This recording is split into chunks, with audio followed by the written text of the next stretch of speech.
We are going to be looking at the Manchester City versus the Premier League case and how it has affected Newcastle United going forward.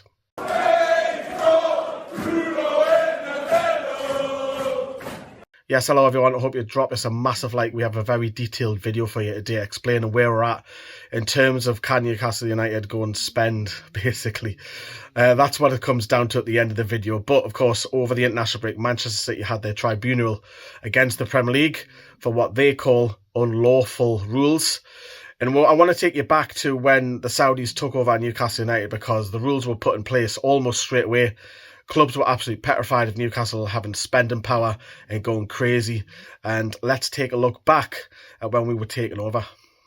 I think it's probably most useful to say we should start in 2021, when the Saudi Arabian Sovereign Wealth Fund bought control of Newcastle United. The mood amongst the other clubs in the Premier League was one of concern. Because they were concerned, because they thought Saudi Arabia, one of the richest countries in the world, was buying a Premier League club, and they were going to do lots of allegedly inflated deals with other Saudi Arabian companies to get money into Newcastle United, and they were going to use that money to buy players like Mbappe and Neymar, and they were going to totally distort the competitive balance in the Premier League. So some of the clubs thought, we need to do something about this. We need to strengthen our financial rules. And so now we've got these associated party transaction rules. And basically what they mean is that if you are a club and you want to do a commercial or a sponsorship deal with a company that is connected to the owners of your club, this deal has to be at fair market value. You basically have to send it to the Premier League. They've got a process. A panel looks at it to make sure that it is fair market value, that it is not inflated. So you're not getting money into the club by the back door. Now, these rules were amended in February, and Manchester City and some other clubs as well believe that these rules are a step too far.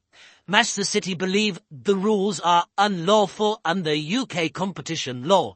That is why they took the unprecedented step of mounting this legal challenge against the Premier League. There was a hearing during the summer, and today we have received the judgment. Some of it has been redacted, but Manchester City believe they have secured a very, very important and significant legal victory against the Premier League over these APT rules. So we knew, obviously, after the takeover that there was new rules put in place, as I said earlier, because the Premier League clubs were petrified of us having loads of money to spend and inflating the value.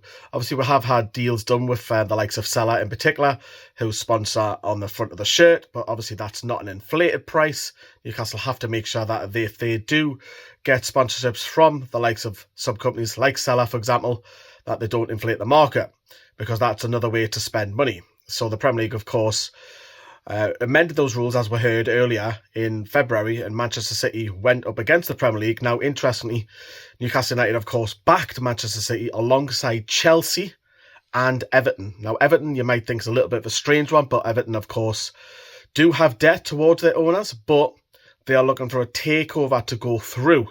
And we know that Chelsea, on the other hand, of course, have found other ways to make money by selling hotels, etc., etc. Obviously, they want to explore the options of using sponsorship money coming in other ways. So obviously, they're going to back Manchester City. Now, interestingly, against Manchester City, or in favour of the Premier League, were lots of other clubs.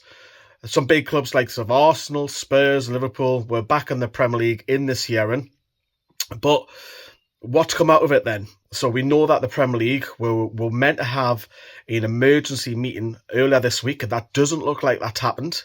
However, there are some clubs that owe a lot of debt, which we'll look into after the next clip, because how do the Premier League feel about this? Because they say that they've won. Manchester City also say that they've won. I think what Premier League would say is, okay, the panel found that there were some procedural issues with our rules and a few things, two things in particular that we need to amend. But overall, they have not found that these rules are unlawful. And overall, the panel have agreed and endorsed our rules and accepted the principle of having these rules, because we don't want to have a situation where clubs can do commercial deals with companies who are connected with their owners as a way of putting money into the club and inflating their income. Because if they inflate their income, that means they can spend more on transfers and wages, and that would distort the competitive balance of the Premier League. I think that would be the Premier League's argument. They would say, yes, we lost on a few little points, but overall, the tribunal have backed what we're trying to do. I think Manchester City, on the other hand, would say, read the full judgment and especially go to page 164, where in black and white it says the APT rules are unlawful because they exclude from their scope shareholder loans and for no other reason. So the Premier League say that most of the panel have agreed with the rules. However, Manchester City say that it's unlawful. So that will need to change. The Premier League have said that that will. However, the next part, which is crucial, is that the associated party transactions, easy for me to say, is where it should be included where owners are putting money into the club interest-free to get around the loophole. So I'll give you an example of Brighton. Tony Bloom puts a lot of money into Brighton, and Brighton have an interest-free loan. Now, they argue that that should also be included into these transactions, into these whole pot of financial fair play / PSR rules, because this is a loophole that you can get around, and that needs to change. The findings are that the APT rules and the amended rules in February are unlawful, because they exclude from their scope shareholder loans and for no other reasons.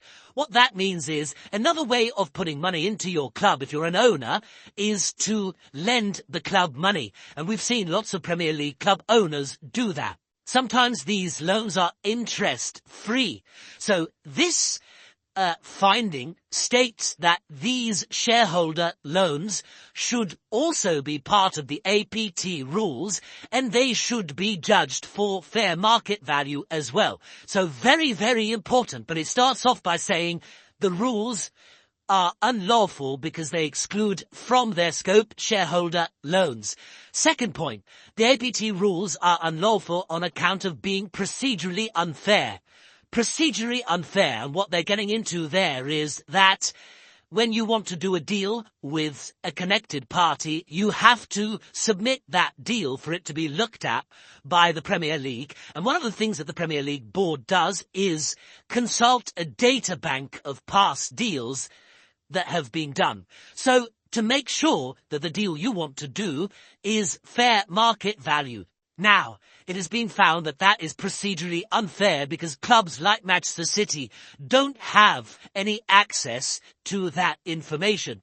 So if the Premier League board turns around and says, you can't do this deal with this company because you are inflating it, it's not fair market value, we've checked with our data bank, Manchester City should be able to say, oh, can we see those figures as well? Because we need to question those figures. So that is very important as well.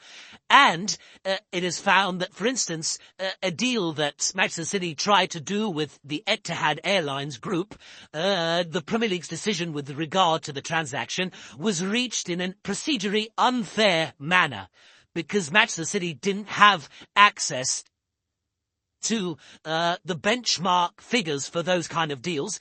Also the same, procedurally unfair, when Manchester City submitted a proposed deal with First Abu Dhabi Bank.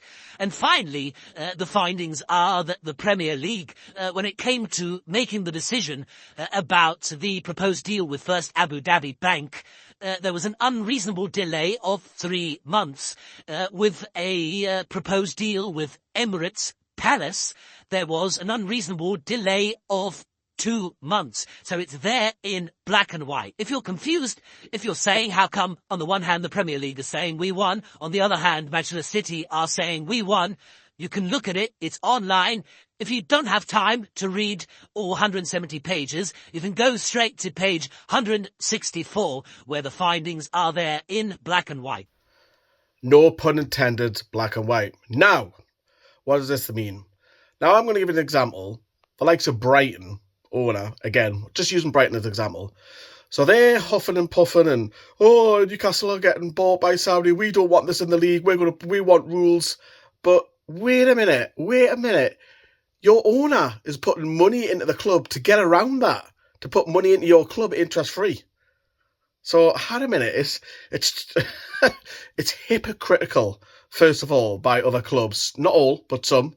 And it's also hypocritical, easy for me to say again, that the Premier League are not wanting to discuss what is fair trade if Manchester City want to do a deal, as we've just heard. So what if Newcastle want to do a deal next, right, with whatever sponsor, and they're not allowed to see what the actual fair trade is? So that has to change, of course, as well, and it will. Now, what happens next is that the Premier League we're meant to meet Premier League clubs this week. That doesn't look like it's happened, as I mentioned earlier in this video. Now, what does it mean for Newcastle? Now, of course, Newcastle United have all the money in the world. We just can't spend it, we know that. But we have adhered to the rules where some other Premier League clubs, the likes of Nottingham Forest and Everton, haven't. And one might even say Manchester City, whatever happens with their 115 charges, which is a different case altogether. We've abided by the rules. We haven't put loans in to the club. We owe no money to the Reuben brothers or PIF, whatever. We don't. So we've abided by these rules. Yet we have to sell Elliot Anderson and Yakuba Minta just so we can keep PSR right in the summer. The reason why I'm using Brighton is because we're playing Brighton, ironically, over the weekend with Yakuba Minta, who could possibly steal the show for Brighton. We had to sell him because of PSR. Yet their owner is allowed to put money at their club for a loan, for interest-free, to get around rules. Mental. So what does this basically mean? Now, for a change to happen, 14 out of 20 Premier League clubs have to agree. And that's going to happen. I'm pretty certain that has to happen because it's unlawful. So what does that mean going forward then? So, at the moment, currently nothing. We have to wait until we hear what happens in the Premier League ruling with the meetings with the other Premier League clubs. Now, assuming that, obviously, it will go through, that associated party transactions will have to change, and that who knows what the Premier League will do. It'll say it has to start with immediate effect. It's law, or deals done previously are fine, but any future loans from owners into clubs have to pay the interest, and that has to be part of disclosure. But going forward, in terms of sponsorship, if Newcastle want to go and get a sponsor, obviously Newcastle have backed Manchester City, the likes of Chelsea and Everton, as discussed. If they want to go and get a new sponsor, what are the rules around that? We need to wait until we hear from what the Premier League say with the meeting. It shouldn't be too long. It should have been this week. But you would assume that the inflation will go up and that Newcastle can go and get a deal and X, Y, and Z. And I'm speculating here that Newcastle can go and get someone from the PIF or that they own. Maybe it's the, I don't know, random company that are out there. We'll use, say, social media, whatever. Social media company, Facebook, something like that. It's only because I'm looking at Facebook now. That Facebook sponsors Newcastle on their shirt sleeve, and they're allowed to put the inflation up because it's against the rules. It's unlawful for UK competition rules. So Newcastle might say, well, wait a minute, we want to slap 10 million on that. But the Premier League are obviously not disclosing what the fair trade is, so you have to disclose that now. And the interest, obviously, naturally, money goes up. We all know that. So I think at the moment, it's as you were. We know that Newcastle do have money because we went to try and sign Mark Gahey. We'll probably look at that, or maybe look at another player in January.